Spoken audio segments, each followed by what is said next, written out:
काम चालू आहे आणि म्हणून आज या सगळ्या परिस्थितीमध्ये आता आपल्याला प्रत्यक्ष रणांगणामध्ये काम करण्याची योग्य वेळ त्या ठिकाणी आलेली आहे. त्यामुळे आज या बैठकीच्या माध्यमातून एकंदरीत संघटनात्मक बांधणी आपल्याला येणाऱ्या 10-15 दिवसामध्ये आपले नेते त्या ठिकाणी आपल्या मुख्यमंत्री साहेबांच्या आदेशाने, संजय राऊत साहेबांच्या आदेशाने, संजयजी सावंत साहेबांच्या मार्गदर्शनाने आणि आपले उपनेते आता गुलाबभाऊंच्या रूपानं ज्या पद्धतीने दिले आहेत, आपली जबाबदारी विशेष वाढली. आता ज्यावेळेस उपनेतेपद आपल्याला मिळालेलं आहे तर आपल्याला जास्त प्रमाणामध्ये त्या ठिकाणी संघटनात्मक बांधणी करणं गरजेचं आहे.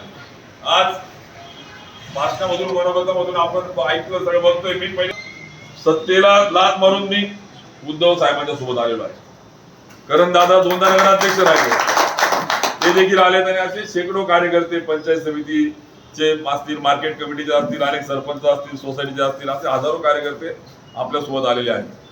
पण आज तुम्ही बघा, या सगळ्या सत्तेचं जे आज वलय निर्माण केलं जात आहे, वस्तुस्थिती काय आहे आज?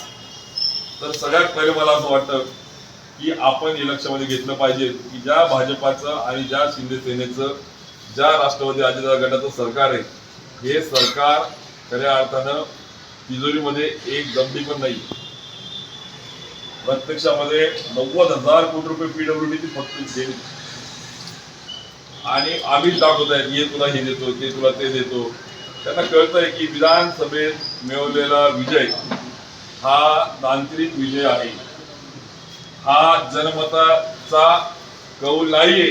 आणि म्हणून बघा तुम्ही, येऊ दे कोणी पण, आता एवढं आपलं बडगुद कुत्ता आणि भुत्ता झालं होतं, त्याला बी घेऊन घेतलं. बरोबर आहे का? कोणी पण येऊ दे, म्हणजे जिथं आता तुमचा आमदार आहे, बरोबर आहे का, जळगाव धुळे ग्रामीण मध्ये तुमचा आमदार आहे, तिथे पडलेला उमेदवार बी घेऊन घेतला. कोणाला सोडायचं नाही म्हणतायचं. का बरं? त्यांना माहित आहे की आपल्याला मिळालेली मतं ही जनतेची किंवा सर्वसामान्यांची मतं नाही, हा तांत्रिक विजय आहे. जर जिल्हा परिषद, पंचायत समिती, महानगरपालिका, नगरपालिकेमध्ये ही पोलखोल जर झाली तर त्यावेळेस माझं चित्र महाराष्ट्राचं बदललं. म्हणून बघा, निवडणूक पण लावायला लावतात, परत 1 महिना लांबवल्या निवडणूक, नगरपालिका, महाराष्ट्र 1 महिना लांबवल्या. आणि म्हणून लक्षामध्ये घ्या की लढाई ही सगळ्यात पहिले आपल्याला मनामध्ये जिंकावी लागेल.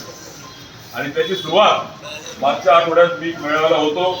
उद्धव साहेब यांनी ज्यावेळेस राज साहेबांच्या सोबत मराठी या विषयावर महाराष्ट्रातल्या मराठी जनांना जेव्हा साथ घातली, त्याचा प्रतिसाद ज्यावेळेस बघितला, आता तुम्हाला सांगतो, या सरकारच्या पायाखालची वाळू उतरली. त्यांना त्या ठिकाणी कळतंय की पूर्णपणे महाराष्ट्रामध्ये असंतोष आहे.